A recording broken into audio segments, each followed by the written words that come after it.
Hello friends, welcome to my new video.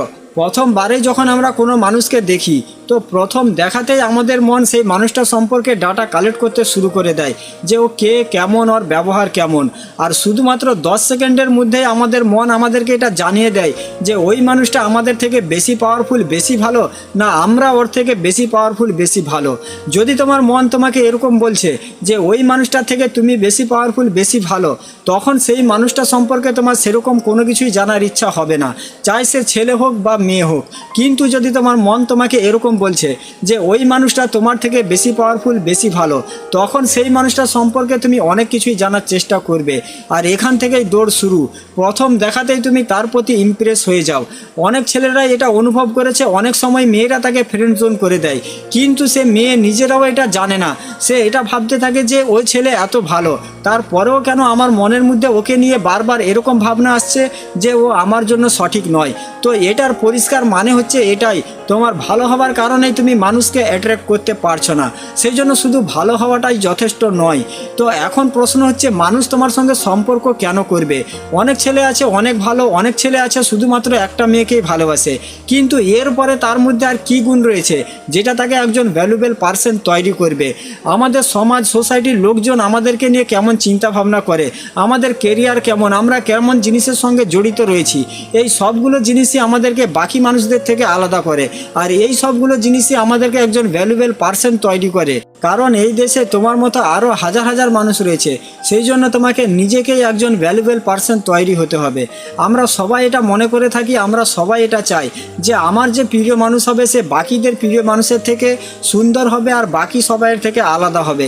কিন্তু যখন তুমি বাড়ি থেকে বাইরে বেরিয়ে যাবে তখন তোমার মতো আরও 10টা ছেলে সেই মেয়ের পিছনে পড়ে আছে, সেই মেয়েকে লাইন মারছে যে মেয়েকে তুমি লাইন মারছো। তোমার মধ্যে এরকম কী গুণ রয়েছে যেটা দেখে সে তোমার প্রতি ইমপ্রেস হবে?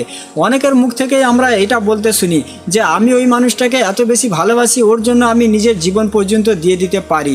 কিন্তু তুমি তোমার ভালোবাসা দেখিয়ে তার আকর্ষণ তোমার প্রতি বাড়াতে পারবে না। কারণ এরকম হতে পারে হয়তো তার জীবনে এরকম কেউ আসবে যে তাকে তোমার থেকে বেশি ভালোবাসবে। সেই জন্য তোমার মধ্যে এরকম কী গুণ আছে যেটা দেখে তার আকর্ষণ তোমার প্রতি বাড়বে, সে নিজেই তোমার কাছে ছুটে আসবে। আমাদের আশেপাশে স্কুল কলেজে অনেক ছেলেদেরকে দেখবে যারা তার গার্লফ্রেন্ডকে পুরোপুরিভাবে মন থেকেই ভালোবাসে। নিজের কাছে যদি টাকা পয়সা নাও থাকে তারপরেও বন্ধু বান্ধবদের কাছ থেকে টাকা পয়সা ধার করে তার গার্লফ্রেন্ডকে গিফট করে। দিনরাত 24 ঘন্টা তার পিছনে ঘুরতে থাকে, তার পিছনে পড়ে থাকে। মানুষ দেখে এটা মনে করে না, সমাজের লোকজন তার বন্ধু বান্ধব দেখে এরকম ভাবে না যে দেখো এই ছেলেটা ওই মেয়েটার পিছনে পাগল। এরকম সবাই মনে করে যে কোনো কোটিপতি বাপের মেয়ে তার পিছনে একটা চাকর নিয়ে ঘুরছে। কিন্তু এরকম ছেলেদেরকে যদি তুমি বোঝাতে যাও তারপরেও সে বুঝতে চাইবে না, কারণ তারা এটা মনে করে থাকে যে ভালোবাসা এগুলো জিনিস দেখলে হয় না, ভালোবাসা এই সবগুলো জিনিস চলে। কিন্তু এরকম নয় যে এরকম ছেলে সত্যিকারের ভালোবাসে না, তার ভালোবাসা তো সত্যি, কিন্তু এটাকে তাকে বোঝাবে যে এরকম ভালোবাসা বেশি দিন টিকে না। যখন 1 বছর 2 বছর পরে তার প্রিয় মানুষটা তাকে ছেড়ে চলে যাবে তখন সে এটা বুঝতে পারবে। আর এরকম সম্পর্ক নষ্ট হবার কারণ যদি তুমি জানতে চাও তখন একটাই কারণ দেখতে পাবে যে সম্পর্কের মধ্যে একজনের ফিলিং পুরোপুরিভাবে শেষ হয়ে গিয়েছে। হয়তো সে তাকে ডিরেক্টলি বলেই দিয়েছে তোমার সঙ্গে আমার আর কোনো ফিলিং আসছে না, সম্পর্কের মধ্যে আর আমার কোনো ফিলিং নেই, সেই জন্য সে আবার এখন অন্য কাউকে পছন্দ করতে শুরু করেছে, অন্য কারোর সে হাত ধরে ঘুরতে শুরু করেছে। তখন এইসব ছেলেরা বুঝতে পারবে। আবার তখন এইসব ছেলেরা নিজের হাত পা কেটে তার গার্লফ্রেন্ডকে ফটো সেন্ড করে। তোমার হাত পা কাটা দেখে তার মধ্যে কোনো পরিবর্তন আসবে না।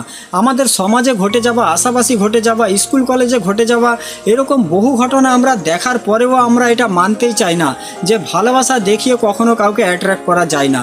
এ কথাটা শোনার পরে হয়তো তুমি কিছুটা দুঃখ পাবে যে মানুষ ভালোবাসার জন্য নিজের জীবন পর্যন্ত দিয়ে দেয় শুধুমাত্র এটাই প্রমাণ করার জন্য যাতে সমাজের লোকজন তার প্রিয় মানুষটা এটা বোঝে যে সে তাকে কতটা ভালোবাসে, সে তাকে সত্যিকারেরই ভালোবাসে। হয়তো তোমার জন্যও কেউ তার জীবন দিয়ে দিতে পারে। যখন তুমি এটা শুনবে তখন হয়তো তুমি এটাই ভাববে যে সে তোমাকে অনেক বেশি ভালোবাসতো বা তুমি তার জন্য কিছুটা কষ্ট পাবে, কিন্তু কিছুদিন পরেই তুমি তাকে আবার ভুলে যাবে। সেই জন্য এটা পুরোপুরিভাবে ভুলে যাও যে তুমি কাউকে এটা বলবে যে তুমি তাকে কত বেশি ভালোবাসো, আর তোমার ভালোবাসা দেখে সেও তোমাকে ভালোবাসতে শুরু করে দেবে। এরকম কখনো হবে না। নিজের হাত পা কেটে ফটো সেন্ড করা ছেলেরাও, তারাও তো এটাই প্রমাণ করতে চায়, এটাই দেখাচ্ছে যে আমি তোমাকে কতটা ভালোবাসি। হিউম্যান সাইকোলজি, মানব ব্যবহারের মধ্যে কথাও এরকম নেই যে তুমি তোমার প্রিয় মানুষটার জন্য বহু কিছু করো, তার পরিবর্তে সে তোমাকে ভালোবাসবে। হিউম্যান সাইকোলজির মধ্যে পুরো উল্টা। তো এখন আমি তোমাদেরকে কয়েকটা পয়েন্ট বলছি যেটা রিলেশনশিপের মধ্যে তোমার ভ্যালু বাড়াবে। নাম্বার 1, জিম জয়েন করো আর ভালো ভালো ড্রেস কিনে নিয়ে আসো। নাম্বার 2, পার্সোনালিটি ডেভেলপ করো। নাম্বার 3, কমিউনিকেশনের স্কিল আগের থেকে আরও ভালো তৈরি করো। নাম্বার 4, নতুন স্কিল শিখো, যেরকম মিউজিক, ডান্স, গিটার, আরও বিভিন্ন রকম। তো আজকের ভিডিওটা এখানে শেষ করছি। সবাই ভালো থাকবেন। ভিডিও ভালো লাগলে চ্যানেলটা সাবস্ক্রাইব করে রাখবেন, আর ভিডিওটা বন্ধুবান্ধব বান্ধবীদের সঙ্গে অবশ্যই শেয়ার করে দেবে।